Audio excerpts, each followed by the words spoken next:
Boa noite, queridos. Deus abençoe grandemente cada um de vocês. Eu quero compartilhar uma palavra com vocês.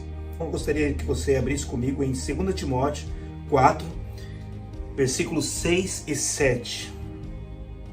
Diz assim: porque eu já estou sendo oferecido por aspersão de sacrifício, e o tempo da minha partida está próximo.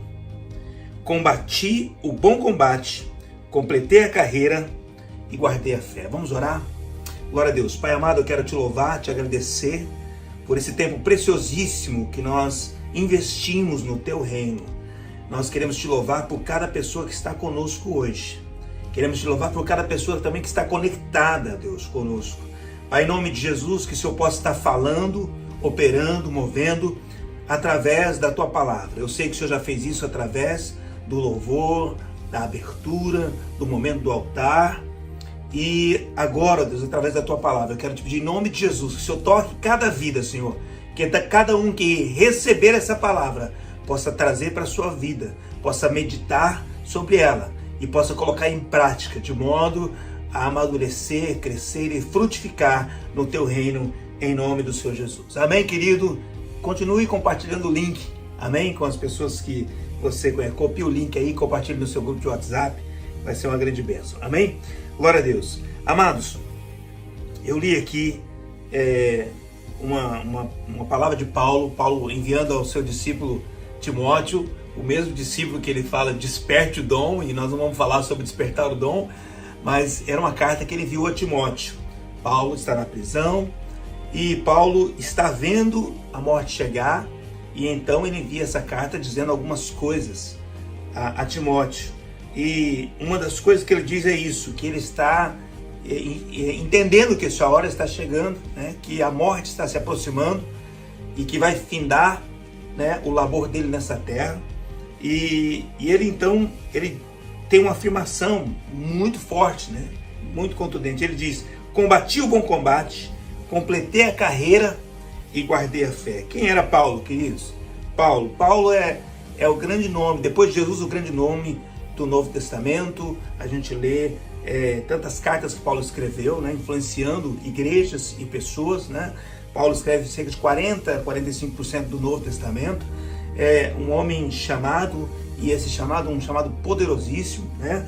E nós até hoje, né, trabalhamos embasados naquilo que ele ensinou sobre a obra redentora de Jesus, sobre a graça, enfim, tantas coisas, né?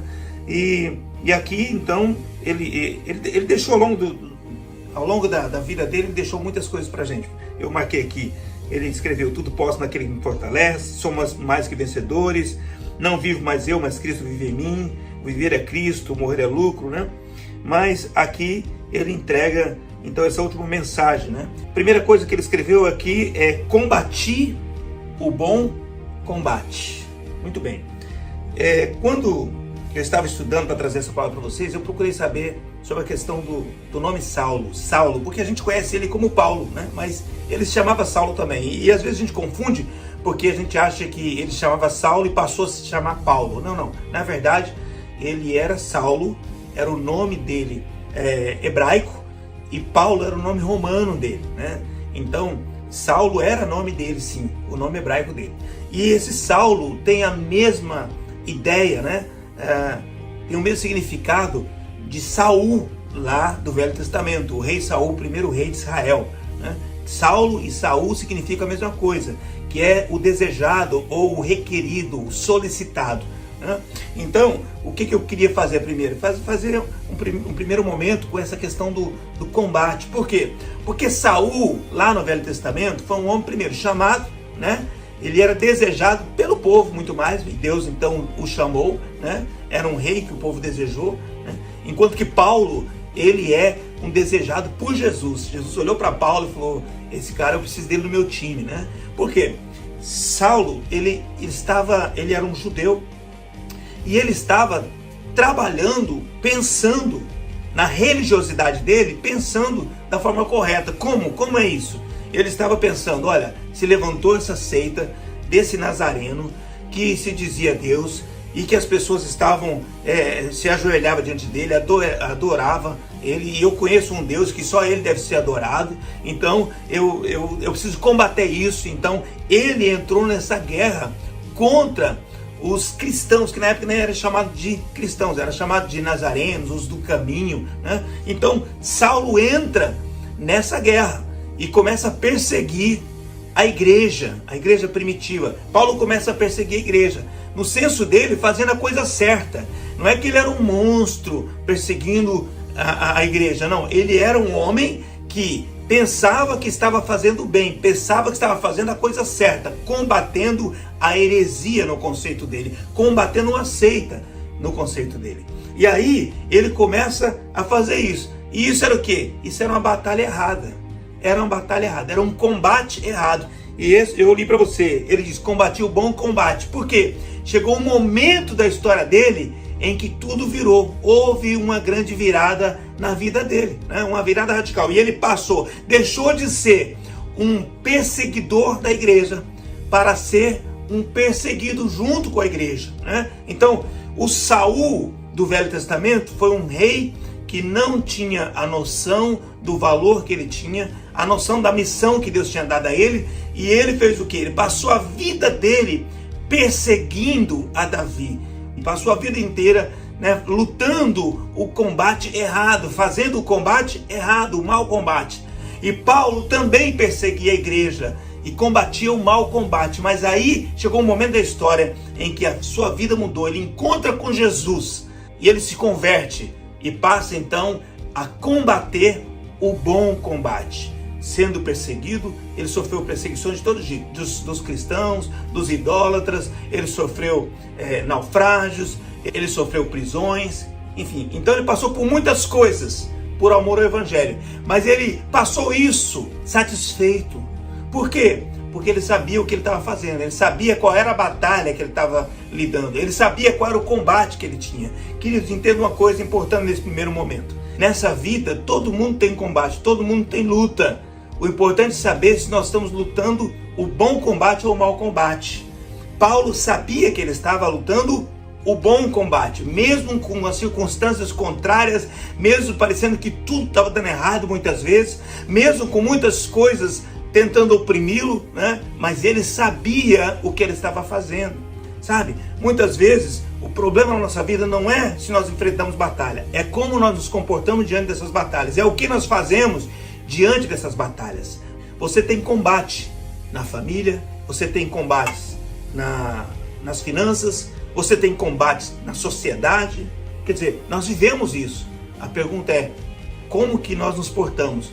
Qual é o tipo de combate que nós decidimos fazer diante da luta da vida, né?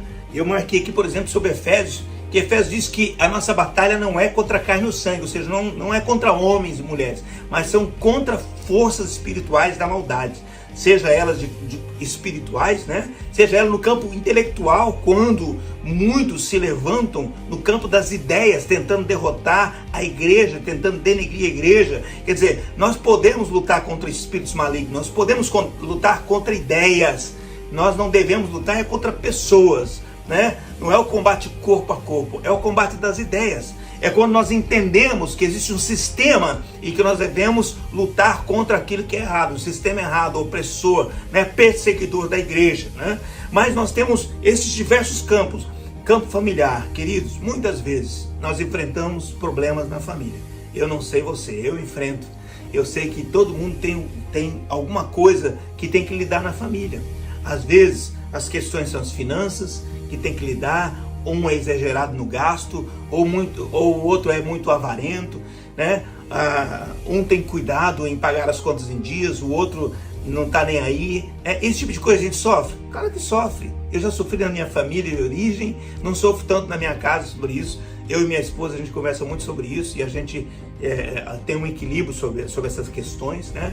Mas talvez não seja campo financeiro seu, mas talvez seja outras áreas, opiniões. Às vezes a esposa gosta de um tipo de coisa, o esposo gosta de outro, né? A esposa gosta de gastar o tempo de um jeito, o marido gosta de gastar de outro jeito, né? A linguagem é diferente dos dois e muitas vezes vem combates a partir de aí mesmo, né? Não existe um entendimento claro. E aí precisa de um discernimento dos cônjuges para se ter um bom combate e não um mau combate. Por quê? Combate existe. Não, a gente não vai discutir sobre isso. Isso é errado. Muitas vezes, muitas famílias sucumbem porque nunca decidiram discutir sobre um assunto, sentar e conversar sobre um assunto, ainda que seja desgastante. Às vezes, o pai tem que sentar com o filho e ter uma conversa desgastante. Tem uma conversa difícil, não sei se a palavra é desgastante, mas uma conversa difícil, desconfortável. É uma conversa às vezes dura, né? É um tema que não se quer ter, mas precisa conversar, sentar e conversar. Você não deve evitar as conversas. O que você deve fazer é você combater o bom combate. Qual é o bom combate? É aquele combate em que existe uma conversa, ainda que seja um remédio amargo, mas que é falado com amor, com carinho, é falado com respeito, é falado com atenção ao outro, né? Ou seja, a gente lida com os problemas da vida e não com as pessoas. A gente não torna as pessoas problemáticas, a gente trabalha sobre os problemas das pessoas. É aquela questão que a gente precisa o quê? Sentar, conversar, explicar, levar para um outro patamar de crescimento, né? Mas não sucumbir diante daquele momento. Nem fugir àquela conversa, aquela batalha, aquele momento, e também não sucumbir diante daquilo ali. Não deixar que aquele momento que você está falando com a sua esposa, está falando com seus filhos, está falando com seus pais, está falando com seu irmão, né? Faça disso o quê? Um momento de circo, um momento de, como se diz, de barraco. Não. Você pode o quê? Você pode lidar com aquela situação, vencer aquele momento, trabalhar de forma correta aquele momento. Amém, querido? Muitas famílias se perdem porque não tem diálogo nenhum. Outras se perdem porque, apesar de querer dialogar, não conseguem dialogar da forma correta. Muita gritaria e nenhuma sabedoria. Hoje nós temos no campo social, talvez a coisa mais forte que nós temos é a política. A discussão do Brasil antes era futebol, né? As grandes discussões vinham sobre a questão do futebol, né? Hoje não. Hoje a discussão é sobre política. Eu acho que nós crescemos, acho que nós ampliamos, né? Acho que nós amadurecemos de certa forma, porque nós podemos discutir política. O problema é que o bom combate é aquele que trabalha com as ideias e não com o indivíduo, né? Não é aquele que traz para o campo pessoal, porque tem pessoas que não conseguem discutir política. Ela começa a discutir, leva para o campo pessoal, começa a agredir. Eu assisto a alguns programas, eu fico analisando, né, as pessoas. Já vi pessoas saírem no braço, né? Por quê? Por causa da questão política. E por quê? Porque elas não conseguem discutir, elas não conseguem falar, elas não conseguem respeitar a outra pessoa, né? Então, você pode defender a sua ideia? Pode, mas você não pode agredir outra pessoa. Eu já vi pessoas dizendo, olha, se você é de tal, se você é de tal pessoa, saia do meu grupo de amigos. Olha que coisa. Querido, não é assim que funciona. Eu tenho amigos que são de direita, eu tenho amigos que são de esquerda, e aí eu tenho que se entender o seguinte, que eles são meus amigos, independente da posição deles política. Eu não posso entrar nesse campo. Quantas pessoas, né, já tiveram problemas familiares ou problema com os amigos porque tornaram a política algo mais forte do que a amizade. Então o relacionamento ficou à parte. Então defenda sempre a sua ideia, aquilo que você encontra, que você acha que é de fato correto, né? Principalmente nós cristãos hoje temos ideias muito definidas, né? Nesses campos nós sabemos o lado que nós defendemos, né? A esquerda não é aqueles que defendem nossos valores. Nós entendemos que a direita defende nossos valores. Então é natural que a maioria dos cristãos vão tendenciar a estar na direita, né? Agora, nós não podemos colocar relacionamento, amizades, né? Relacionamento familiar em jogo nessa situação. Eu marquei também aqui, na igreja, o bom combate é o que mostra a verdade da melhor maneira possível. Aí vem bem para dentro do nosso caldeirão, né? Vem bem para dentro da nossa realidade. Por quê? Porque eu sou bispo, sou pastor, enfim. Então, é o que acontece dentro das igrejas. A maioria das vezes que entra-se num combate que é importante, a igreja, ela cresce diante dos combates, mas diante dos bons combates, porque o bom combate, ele vai te exercitar, ele vai te habilitar a vencer outras áreas, vai te habilitar a avançar, né, a alcançar novos patamares, né? O bom combate exercita e te exercita e te amadurece. Então, na igreja existe espaço para combates, amém? Muitas vezes Paulo lidou com combates na igreja, Pedro lidou com combates na igreja, Paulo e Pedro lidaram um com o outro com combates na igreja, né? Mas o importante era o quê? É crescer a partir de então, né? O bom combate nos leva a crescer. O mau combate desestimula a nossa fé, desestimula, tira a nossa motivação de estar às vezes na igreja. Então, o que é importante para nós? Para você que é membro de igreja e para você que é pastor de igreja, quando surge uma situação e que é necessário que a verdade seja revelada, que as coisas sejam ajustadas, nós precisamos fazer isso dentro do amor, dentro da fé, dentro da compaixão, dentro da misericórdia. Então, muitas vezes a batalha já é perdida no começo. Por quê? Porque não se tem maturidade para se combater, não se tem amor para combater, não se tem empatia para combater, e aí vem os problemas. Então, a maioria das vezes, quando nós falhamos nessa questão na igreja, a maioria das vezes é porque ou o pastor não teve maturidade, empatia, compaixão suficiente, ou o membro não teve respeito, empatia, sensibilidade suficiente também. Então, como que é importante a gente debater ideias, inclusive dentro da igreja? Como é importante para a gente crescer? Nem pastor, nem membro, não somos robozinhos, né? Nós somos gente, nós somos pessoas, nós temos sentimento, nós temos convicções, nós temos forma de pensar diferente, mas nós precisamos identificar qual é a melhor maneira de trazer uma resposta para essa situação. Como pai, como esposo, como filho, como irmão, como pastor, né? Como bispo, como pastor, eu já cometi muitos erros, muitas coisas, né? E dos quais muitos deles eu me arrependo profundamente. Por quê? Porque produziram frutos negativos. Então, eu procuro trabalhar, Deus, o que eu posso fazer para melhorar a minha performance em todos os campos da minha vida? Deus, eu preciso me dar força para que eu possa entender qual é a medida que eu uso para lidar com situações. E é claro que eu já acertei muito.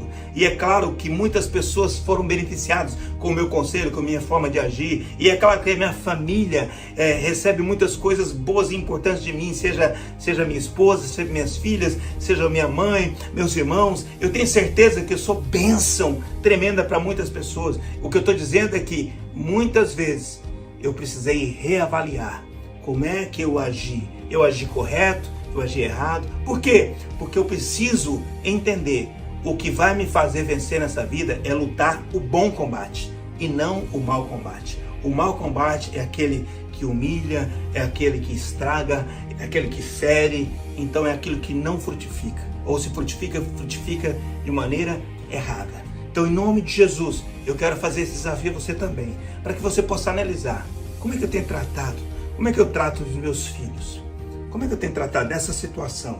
Quando nós lidamos com esse assunto, como é que eu trato? Como é que eu resolvo isso? É na força, é na agressão, né? Ou eu trabalho com sabedoria? Ou eu lido com sabedoria? Ou eu tento trazer argumentos que vão convencer? Como é importante a gente entender, tem combate que não vale a pena. Tem combate que não vale a pena combater. Né? Ainda que você queira demais, não vale a pena. Aprenda isso. Aprenda isso. Então, entenda, algumas coisas no teu cônjuge, algumas coisas nos teus membros, algumas coisas nos teus filhos, algumas coisas nos teus pais, nos teus irmãos, nos teus amigos, algumas coisas só o tempo vai mudar. Outras coisas só Deus vai mudar. E outras coisas nem o tempo nem Deus vai mudar porque eles não querem que se mude. Então, nem Deus nem o tempo vai conseguir mudar. E aí você vai ter que se adaptar ou escolher algumas coisas, né? Família, dificilmente a gente vai separar das pessoas.